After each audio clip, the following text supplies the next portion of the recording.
Sábado 14 de mayo de 2022, nuestro tercer programa en Alma Ambiental Centroamérica. Ya estamos en el mes de mayo, un mes ambientalmente también importante porque se celebra el Día de la Madre, el 22 de mayo se celebra el Día de la Biodiversidad y no cabe duda que la tierra o la madre tierra, como también llamamos algunos, a este espacio donde nosotros habitamos, ya sea continental, que es la tierra seca, o marino o marítimo, que es el agua salada, también podemos considerarla nuestra madre, ¿verdad? Porque una madre alimenta, amamanta, cuida, ¿verdad? Y la tierra también nos produce sus frutos, la madre tierra nos da alimentación, nos da agua, las cuencas hidrográficas, que más adelante en otros programas iremos explicando cuáles son los principios, cómo funciona una cuenca hidrográfica, pueden ser considerados como la leche que sale de los pechos de nuestra mamá y que nos cuida y que nos da ese derecho tan necesario, tan básico para la vida, ¿verdad? Recordemos que un ser humano, un cuerpo humano, igual también los animales, los mamíferos, no pueden resistir mucho tiempo sin ingesta de agua. Así que, pues también de reconocer en este día que tenemos otra madre que no habla, que se manifiesta de otra manera, que tiene otra forma discursiva de dirigirse a los que habitamos en ella y que de alguna manera nos está diciendo que no estamos siendo amable con ella, que no nos estamos comportando como verdaderos hijos y que toda acción tiene una consecuencia, ¿verdad? Ya lo decía Newton en su tercera ley de Newton, que existe un principio de acción y reacción. Y como dice un proverbio chino también, Dios perdona siempre. Los humanos a veces perdonan, pero la naturaleza, la madre naturaleza, ella es implacable y nunca perdona. Hemos estado viendo la historia hídrica de esta bella Centroamérica, de este istmo donde habitamos 5 países de la Centroamérica histórica y 7 países de la Centroamérica geográfica, llamémosle así, ¿verdad? Bueno, serían 8 con la parte baja de México y eso ya lo hemos explicado anteriormente.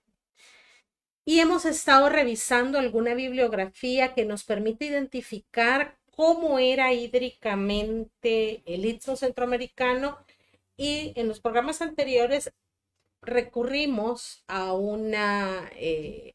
fuentes historiográficas, a narrativa que nos permitía identificar cómo era esa lectura hídrica de los 3 países del cono norte centroamericano y Belice.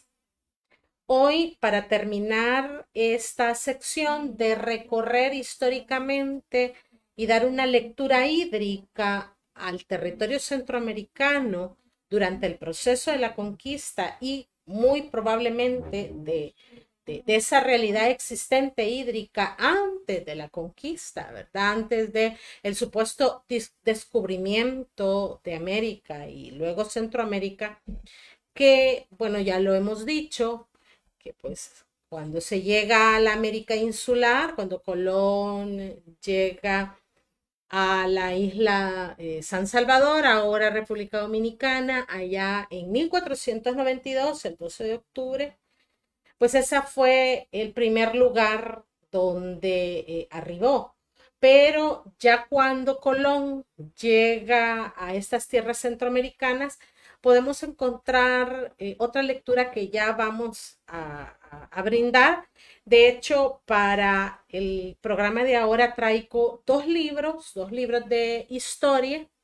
Una es un libro muy interesante que es la historia de Costa Rica del descubrimiento a la conquista, del historiador Ricardo Fernández Guardia. Él pues hace una relatoría de cómo fue ese proceso de llegar, ¿verdad?, por la parte sur del continente americano, es decir, por la parte sur hacia el Istmo, y hace unas relatorías donde incluye elementos descriptivos de la parte natural y concretamente de la parte hídrica. También traigo un proceso histórico muy bonito, muy chiquitito. La verdad es que cualquiera puede leerlo. Podríamos dárselo a nuestros hijos para que conozcan un poco de la historia, por ejemplo, de Nicaragua. Alguien podrá decir, pero yo no soy nicaragüense. Pero la verdad es que la historia de Nicaragua es la historia de toda Centroamérica, ¿verdad? Con diferentes actores o personajes, es decir, eh, conquistadores o expedicionarios, ¿verdad? Porque habían unos que no se consideraban conquistadores, pero ya esa es otra reflexión. Y es el libro del proceso de la conquista de Nicaragua de Jorge Eduardo Arellano, que solamente tiene 36 páginas y tiene una lectura, si bien es cierto, con rigurosa historia, pero es una lectura un poco cómica, si la podemos, si la quisiéramos entender así. Y ya voy a explicar por qué, ¿verdad? Porque cuando nosotros nos ponemos a leer estos procesos históricos de conquista con ese lente ambiental, no cabe duda que estos señores que venían del otro lado del charco, como decíamos, y que se enfrentaron a las situaciones más inhóspitas que nos podamos imaginar, ¿verdad? Que no tenían nada que perder, porque lo que nos ha dicho la historia es cierto, ¿verdad? Era un grupo de personas, ¿verdad?, que venían del otro continente y que no eran las más ilustradas y educadas estas que llegaron a estas tierras, ¿verdad? Y precisamente porque como no tenían nada que perder, era que eran tan aguerridos y que se enfrentaron a los peores embates naturales.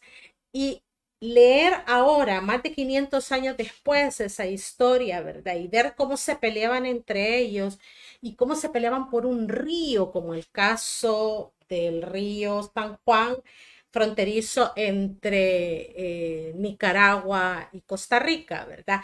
Que era un misterio, decían ellos. De hecho, le llamaban a ese río el Estrecho Dudoso, un río navegable que la mayor inquietud que había en aquel momento era identificar si efectivamente el lago grande, el más grande de Nicaragua, de la ahora Nicaragua, podía desaguar en la vertiente Caribe, lo que antes se llamaba el Mar del Norte, porque obviamente al estar cerca del Mar del Sur, es decir, del Océano Pacífico, era muy lógico que sí había una conexión, pero para ellos era tan importante encontrar esa conexión que había, porque había también un mito entre que el oro de Montezuma, allá en México, había sido llevado de unas cavernas o minas que existían en ese tramo de ese estrecho dudoso que iba a dar hacia el Mar Caribe. Pues entonces voy a iniciar un poco la lectura ambiental porque todo, absolutamente todo, podemos darle voz, fuerza vocal a el medio ambiente, a los factores ambientales, agua, suelo, aire, biodiversidad y nosotros como parte de esa biodiversidad.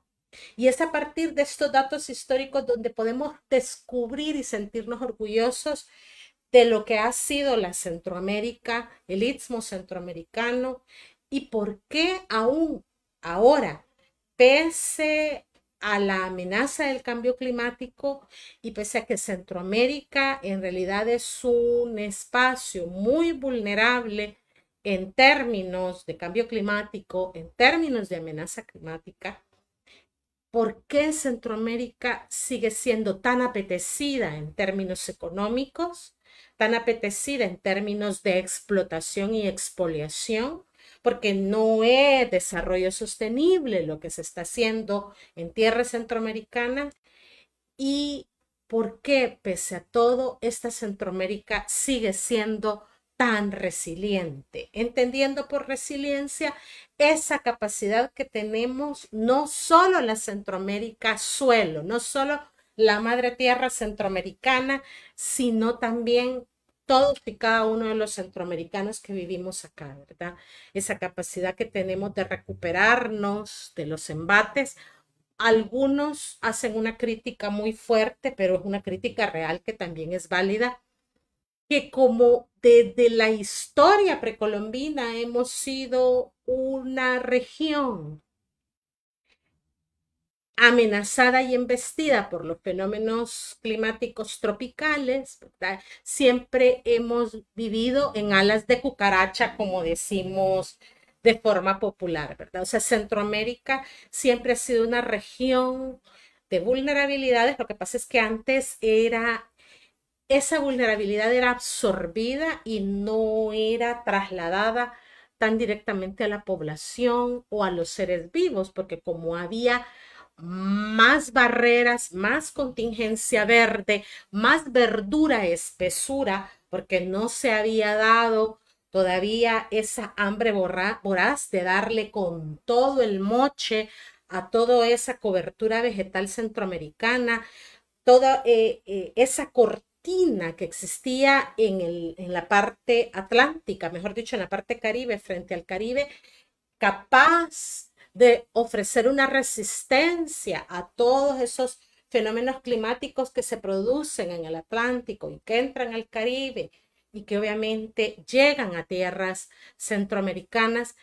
Antes era más posible enfrentarlo, ¿verdad? Era menos agresivo, pero no porque no fuera fuerte el sistema o la amenaza climática, ¿verdad? Sino que porque teníamos más recursos como istmo centroamericano para poder hacer frente.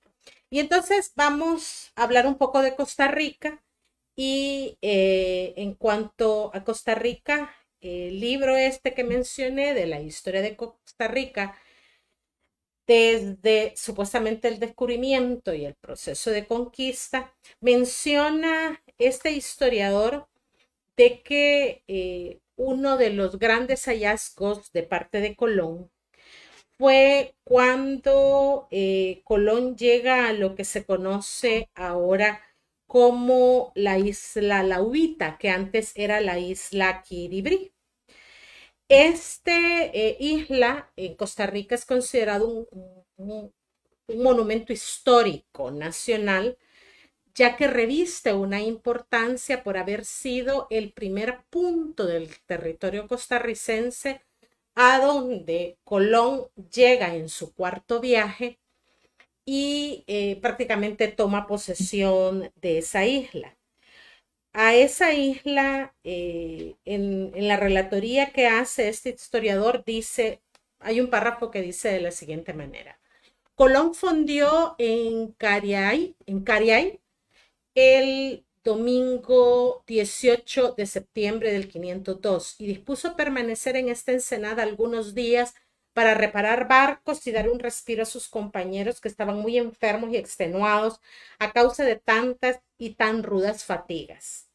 La hermosura de la tierra cubierta de espléndidos bosques. Imagínense ustedes desde la parte insular de lo que ahora llamamos Costa Rica, desde estas porciones insulares o islas de Costa Rica, eran pequeños espacios cubiertos completamente de espléndidos bosques, de altas y verdes montañas, y había una amenidad, dice, en esta isla, Quiribrí, que el almirante, es decir, Colón, la llamó la huerta, porque según Fray Bartolomé de las Casas parecía un vergel deleitable, porque había ahí de todo fruto, ¿verdad? Había también de toda fauna, habían animales raros que ahí se vieron y que producían una gran admiración en sus descubridores. También el historiador comenta ya cuando, ya por 1520, ingresa, ya lo hemos dicho anteriormente en los otros programas, que el descubrimiento, perdón, que la conquista de Centroamérica comenzó por 3 flancos, ¿verdad? Y el flanco sur, que iba a cargo de Gil González de Ávila, menciona un relato importante que me gustaría leerlo textualmente. Y dice así: estuvo en Burica y el Golfo Dulce, se refiere al conquistador Gil González, y pasó de las tierras de los caciques Boto, Coto, Guaycara y Duracaca, pero a causa de haber atravesado muchos ríos sudorosos, le sobrevino un reuma muy agudo que le imposibilitó para seguir andando. Gil González hizo que lo pusiesen en una hamaca y continuó su viaje hasta que, por motivo de fuertes lluvias, o sea que a pesar que el hombre estaba todo reumático y que pues tenía que enfrentar lluvias, lo subieron a una hamaca e iba la expedición, iba toda esa tropa de hombres caminando, ¿verdad? Y hasta que, por motivo de las fuertes lluvias y de la intensidad de los dolores, tuvo que detenerse en casa de un cacique principal que vivía en una isla formada por 2 brazos del río Grande de Terraba. Este río Grande de Terraba, en lengua boruca, quería decir agua grande. Ese era el significado en lengua boruca y que se tradujo al castellano con este nombre, Río Grande de Terraba. Entonces, sigue refiriendo el historiador. La casa de este cacique era muy espaciosa y alta, en forma de colmena, y estaba edificada sobre postes. El lecho era de hojas de bijagua. Yo creo que nuestras abuelitas, si alguna persona adulta mayor pues está escuchándome, sabe cuáles son las hojas de bijagua, ¿verdad? De hecho, hay estas hojas aquí en El Salvador, en Honduras, también es ocupada para hacer ciertos tipos de tamal. En el centro se construyó una cámara para el capitán enfermo. Los soldados se acomodaron en las casas del pueblo. Allí estuvieron 15 días, al cabo de los cuales, siempre por las grandes lluvias, se salió el río de Madre anegando toda la llanura. La inundación fue tal que dentro de la casa del cacique que llegaba el agua a los pechos de los hombres y el pobre Gil González en la hamaca tirado padeciendo su reuma. Por temor de ahogarse, los soldados le pidieron permiso a Gil González para irse a trepar a los árboles. O sea, tanta era el agua que transitaba por ahí que los soldados dijeron, no, pues nosotros nunca hemos visto esto, o sea, estas lluvias tan torrenciales que caen aquí en estos pedazos de tierra, jamás los hemos visto allá en la península ibérica, jamás las hemos visto en España, y lo mejor es ver cómo nos guarecemos buscando un lugar donde no pueda subir el agua. Y lo mejor era treparse a los árboles y estarse ahí hasta que el caudal empezara a bajar un poco. Pues entonces le pidieron licencia a Gil González de Ávila para guarecerse en los árboles y el capitán, que no podía moverse por el reuma, se quedó con unos pocos fieles en su cámara, ahí en el suelo, con el agua pasando. Creció más la inundación y una noche, a eso de las 12, se vino de pronto la casa del cacique al suelo, ¿verdad? O sea, si ustedes se fijan, la historia también refleja lógica, porque la casa del cacique no era de muy, digamos, muy fuerte. O sea, era una casa edificada para poder resistir hasta cierto momento algún embate natural, pero al final, como que la muy lógica también indicaba que en algún momento el agua o el embate natural podía propiciar unos resultados no tan agradables para los habitantes del espacio de habitación, y entonces al final pues la casa se seguía, bueno, se caía. Vamos a hacer una pausa y continuamos en un segundo momento.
Bueno, gracias por habernos esperado. Agradecemos siempre a Radio Tu Onda Club por este espacio, ¿verdad? Por ese interés en los temas ambientales.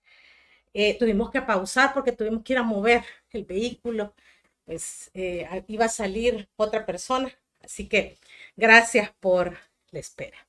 Pues continuamos con esta pasada, ¿verdad? De Gil González de Ávila, y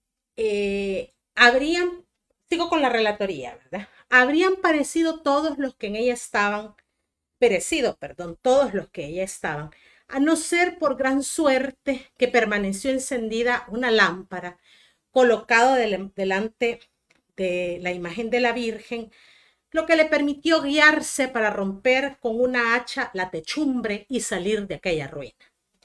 Gil González quedó montado con sus muletas sobre los restos de la cámara. De ahí lo sacaron sus compañeros en hombros y con el auxilio de los que estaban en los árboles, o sea que la tropa que se subió a los árboles bajó, que llegaron a los gritos de Gil González y de los fieles que se habían quedado con él. Lo pusieron en una hamaca que se colgó entre dos árboles y en esta posición estuvo 2 días bajo lluvia torrencial. Bueno, este relato nos hace imaginar cuán grande era esa cantidad de agua transitando, ¿verdad?, por ese espacio costarricense. Entonces, no cabe duda que Nicaragua, como territorio a ser conquistado, muy seguramente no ofreció la gran cantidad de oro que estos transeúntes conquistadores encontraron más arriba, ¿verdad?, en la zona de México. Pero la historia nos refleja que teníamos o tenemos. Lo que pasa es que ya no lo vemos porque las condiciones ambientales del entorno han cambiado.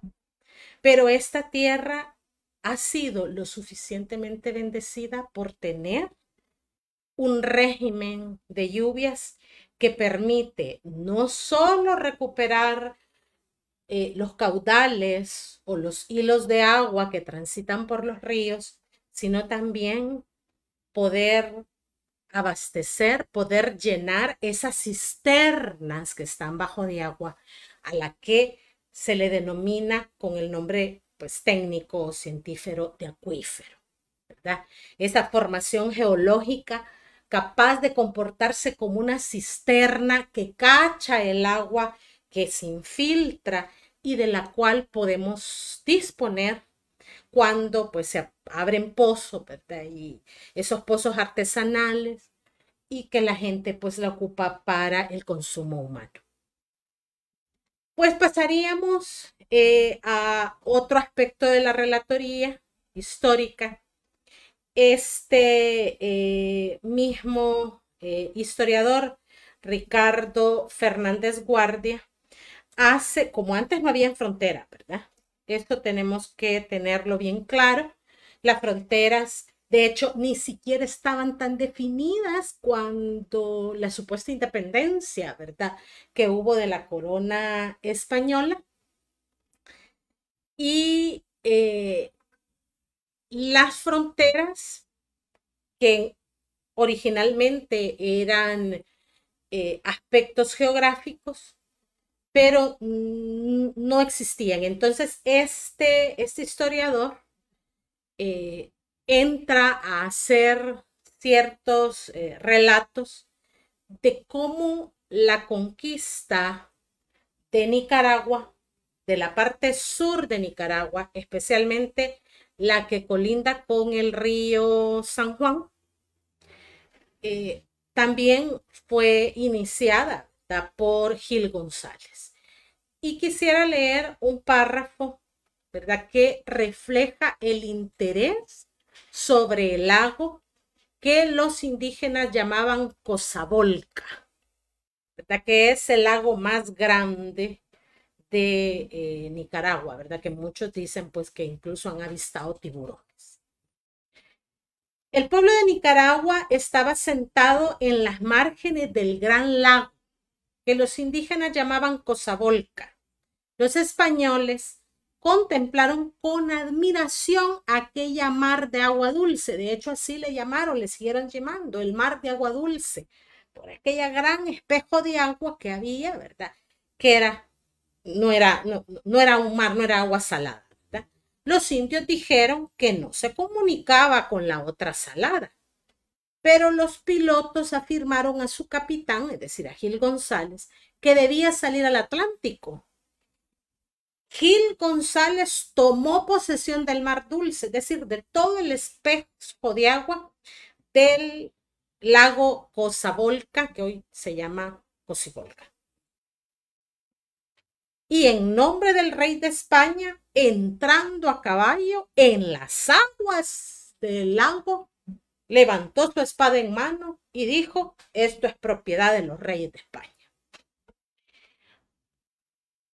Algo interesante también de reflexionar es cómo el descubrir el paso del del lago Cozabolca hacia el mar Caribe, es decir, hacia el mar del norte, se convirtió en una obsesión para los expedicionarios. O sea, fue algo que después de que bajó el boom del oro en Perú, se volvió una obsesión. De hecho, allá en España, los reyes financiaban veletas, tipo barcos, ¿verdad?, con unas veletas pequeñas, que para poder entrar a descubrir este nexo entre el lago Cocibolca y el mar Caribe.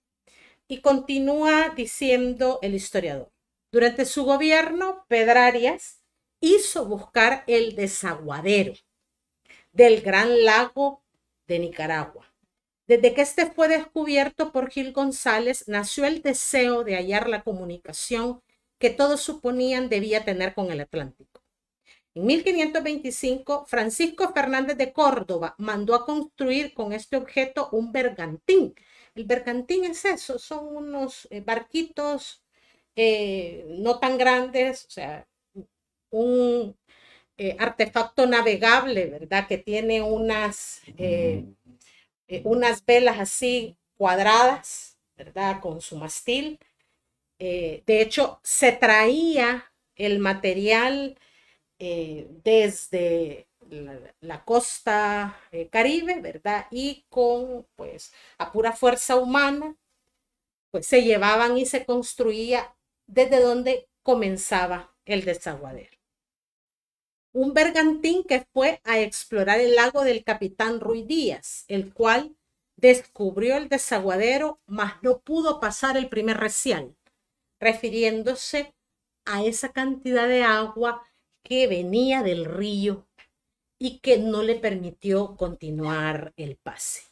Luego se armó otra expedición con un delegado de nombre Martín Estete, que fue a explorar nuevamente el desaguadero. Como repito, se convirtió en una obsesión y este navegó hasta Boto, un espacio ya intermedio para llegar al Mar Caribe, y dejando allí su embarcación continuó por tierra. Ya no le permitió el río seguir navegando.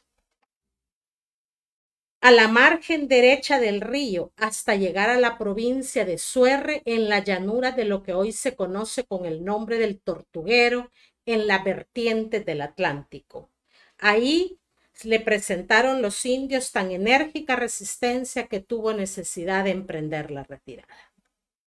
De aquí nos pasamos a la lectura ambiental siempre de Josué Eduardo Arellano, ya para ir finalizando.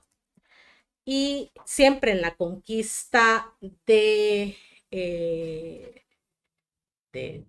Centroamérica, concretamente la conquista de Nicaragua. Repito lo que hemos dicho en programas anteriores, y es que fueron 3 grandes momentos de esta conquista, ¿verdad? El avance español, que comienza desde Islas de la Bahía en 1520, que estaban deshabitadas, la que vino con Gil González de Ávila, procedente de Costa Rica, en 1522, y la que inicia en 1523, cuando Hernán Cortés envía al delegado Predo de Alvarado con un ejército español mexicano. Entonces, en la medida, hemos oído el relato de los que venían de abajo para arriba, es decir, la de Gil González de Ávila, pero ahorita vamos a dar lectura a la apreciación que tienen los que venían, ¿verdad?, con la orden de Hernán Cortés. Por su lado, Hernán Cortés, conquistador de México, entraviaba 2 expediciones más para descubrir el secreto del estrecho. Una por tierra al mando de Pedro de Alvarado y otra por mar encabezada por Cristóbal de Olid. Desde el 26 de junio de 1523 tenían conocimiento de que abajo de esa tierra, de la Nueva España, es decir, ellos estaban ahí en México, había un estrecho que podía hacer pasar el mar del norte al lago y luego al mar del sur. Y yo les encargo, le ordenaba el rey, que luego con mucha diligencia procuréis de saber si hay el dicho estrecho y enviéis personas para que lo busquen y traigan la verdadera relación de lo que se hallase. El mismo Cortés anunciaba su viaje a Honduras y escribía que el estrecho salía a otro mar, que es la cosa que yo en el mundo más deseo topar, decía el mismo Hernán Cortés. Bueno, no hay duda que el identificar estos espacios de relato que pueden tener una lectura ambiental, ¿verdad? Y me falta un párrafo, se me había olvidado que hay otro párrafo, y dice así: lo que se producía en ese momento era el choque de 3 corrientes buscadoras del estrecho. Imagínense ustedes 3 corrientes, todo ese conjunto de personas, todo ese dinero involucrado, todos esos recursos y sobre todo el impacto. Un solo espacio, un solo suelo, recibiendo la embestida de 3 expediciones que buscaban exactamente lo mismo. Era el choque de 3 corrientes buscadoras del estrecho, la del sur a norte, dirigida por Hernández de Córdoba, enviada por Pedrarias, la del norte a sur, preparada por Cortés y llevaba a cabo por Cristóbal de Olid y Francisco de las Casas, y la de Gil González, proveniente de la Española, que coincidía entre ellas y estaba a merced de ambas. Hay datos que a veces entre historiadores se contradicen un poco. Lo importante es que fuera de algunas pequeñas contradicciones, aparentes contradicciones, habría que hacer una pequeña investigación para ver si la contradicción es tal, es como un recurso natural el poder llegar a descubrir algo que al final pues dejó de ser una obsesión en Nicaragua y se encontró un espacio más pequeño que fue en Panamá con la apertura del Canal de Panamá, para que eso lo podamos tocar en otro programa. No cabía duda que era aspecto de recursos naturales que luego vino, que repercutió en un impacto ambiental que en aquel momento el suelo centroamericano tuvo la capacidad de absorber, es decir, de enfrentar con resiliencia, cosa que ya ahora, con tanto embate no solo natural, sino que también con tanta expoliación y explotación de los recursos, esta capacidad de volver a levantarse y seguir brindando los mismos servicios ya no es tan fácil de obtener del Istmo Centroamericano. Es como cuando un niño enfrenta que primero le da sarampión, el siguiente mes le da una gripe fuerte, el siguiente mes le da diarrea, el siguiente mes le da tifoidea, el siguiente mes le vuelve a dar gripe. O sea, va a llegar un momento en que esa criatura sencillamente no va a poder recuperarse. Y es eso a lo que los expertos le llaman esa capacidad de resiliencia. Con esto estaríamos concluyendo un poco de estas lecturas ambientales de datos históricos, de interpretaciones históricas, para poder encontrar la riqueza de todo lo que en cuanto a recursos naturales, o por lo menos de una muestra de lo que había en cuanto a recursos naturales en este hermoso istmo centroamericano.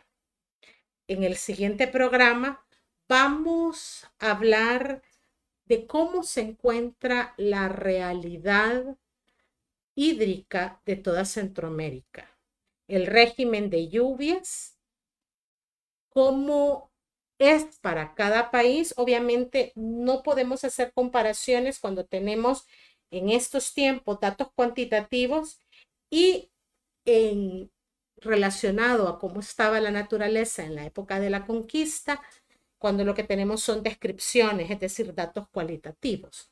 Pero esto nos permite poder hacer al menos una breve aproximación, una aproximación de lo que podría haber sido o podría ser esa brecha, ¿verdad? Y de por qué ahora Centroamérica es mucho más vulnerable, no solo en términos climáticos, sino que en términos hídricos, que la Centroamérica descubierta por todos estos señores, ¿verdad?, que hemos estado mencionando, o conquistada, mejor dicho, por todos estos señores que estamos mencionando. Bueno, hasta acá llegaremos con este programa. Agradecemos su presencia, agradecemos su escucha y nos vemos el siguiente sábado, deseándoles un bonito fin de semana, no sin dejar de agradecer nuevamente a tu Radio Onda Club por este especial interés en los temas ambientales. Pásenla bien. Un abrazo cordial para todos ustedes.